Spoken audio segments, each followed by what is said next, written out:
మగవాళ్ళలో అంగం మీద ఒక క్రాక్ లాగా రావడం, అది కొంచెం ఇబ్బంది పెట్టడం, ఎక్కువగా డయాబెటీస్ ఎక్కువ ఉన్న వాళ్ళు ఇది చూస్తూ ఉంటాం. ఇంకా చూసినట్టయితే ఒక 50 ఏళ్ళు పైబడిన వాళ్ళు ఎక్కువ చూస్తూ ఉంటాం. ఇది మనం ఏదో సాధారణమైన స్కిన్ ప్రాబ్లం ఏమో అని చెప్పి అశ్రద్ధ చేయకూడదండి.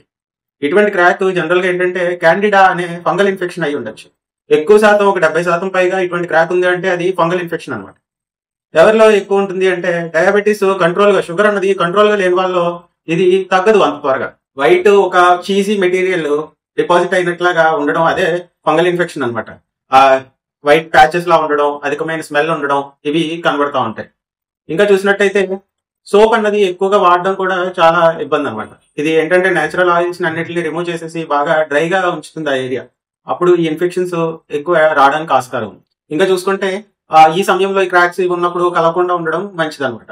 ఎక్కువగా ఈ డయాబెటీస్ లేకపోతే ఈ ఒక ఏజ్ 50 ఇయర్స్ అలా దాటిన వాళ్ళు ఇది ఎక్కువ చూస్తూ ఉంటాం. కాబట్టి ఎర్లీగా ఈ సైన్ చూడగానే హోమియోపతిని కానీ మీరు ఎంచుకున్నట్టయితే కంప్లీట్ గా దీని నుంచి బయటపడే ఆస్కారం ఉందన్నమాట. Thank you.